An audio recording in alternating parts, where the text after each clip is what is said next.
Slavery did not start in Africa. It existed in many parts of the world long before ships crossed the Atlantic. Europe had slavery. The Middle East had slavery. Asia had slavery. So, when you look at slavery in North America, South America, and the Caribbean, why were the majority of enslaved people brought there from Africa? West Africa is thousands of miles away from Europe and even farther from the Americas. So, why go that far for human beings? And more importantly, why Africans?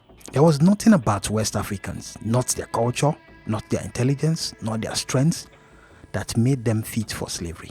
Nothing. So the answer is not about who Africans were. The real answer starts with another question. Why did Europeans go to the Americas in the first place? It was not adventure. It was not curiosity. It was not romance like the movies show. It was money. Spain, Portugal, Britain, France, and the Netherlands crossed the Atlantic looking for wealth. They wanted gold, silver, land, crops they could sell for big profits. Colonization was business. Kings and investors funded ships expecting returns.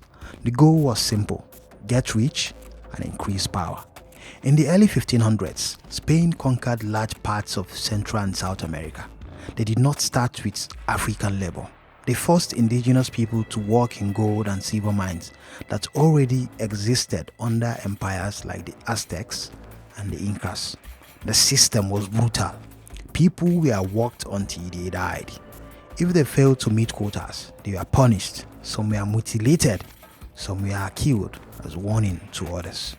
For the colonists, it meant massive profit with almost no labor cost. But the system did not last. Europeans believed they could enslave indigenous people forever. They were wrong. First, indigenous people knew the land. They escaped. Many fought back. Second, Europeans were strangers to the terrain. They depended on local knowledge to survive. Third, disease destroyed indigenous populations. Smallpox and other illnesses killed millions. Entire communities disappeared. As the population collapsed, so did the labor supply. But the hunger for profit did not stop. In places like the Caribbean, Brazil, and the North American colonies, there was little gold, so colonists turned to cash crops: sugar, tobacco, rice, coffee, and later, cotton. These crops could make plantation owners extremely rich, but only if grown on a large scale. That required a large, controlled labor force. European workers wanted wages. Indentured servants eventually gained freedom. From the plantation owner's point of view, that was not good enough. They wanted labor that was cheap, permanent, easier to control. That is when slavery became central to the system, not because it was the only option, but because it made elites richer faster. Africans first arrived in what became the United States in 1619, when about 20 were brought to Jamestown, Virginia. But long before that, Africans were already enslaved in the Caribbean and Latin America.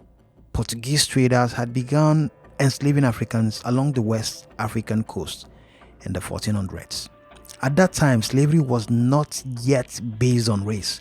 People were enslaved through warfare, raids, or debt. Different groups across the world practiced it. But the Atlantic system would change slavery forever. So, why West Africa? Distance was one reason. Africans were taken thousands of miles from home. Escape became almost impossible. Indigenous people in the Americas still had local allies and knowledge of the land. Enslaving them was unstable. West Africa also had coastal trade networks European ships could access. That made large-scale transportation possible. Many West Africans had agricultural knowledge useful for crops like rice and sugar. But above all, it was profit. Human beings were turned into commodities, bought, sold, insured, traded like cargo. Over time, slavery in the Americas became something new. It became lifelong. It became hereditary. It became racial. Children inherited the status of their mothers. Slavery could now reproduce itself. Wealth stayed in plantation families for generations. But this created a moral problem. How do you justify enslaving millions of people forever? The answer was racism. European thinkers created false ideas that Africans were inferior. These ideas were not the cause of slavery. They were created to defend a system that was already making money. Race did not create slavery. Slavery created race as a system of hierarchy. And even then, enslaved Africans resisted at every stage. They revolted, they escaped, they sabotaged plantations, they kept their cultures alive. From Haiti to Brazil to the United States, resistance never stopped. Between 9 and 12 million Africans were transported across the Atlantic. Millions died during capture or the journey. Entire societies in the Americas was built on their labor. Africans were not enslaved because of who they were. They were enslaved because the system was designed for profit, because they were accessible through trade routes, because distance made control easier, and because racism was built to justify exploitation. This history is painful, and it still shapes the world today.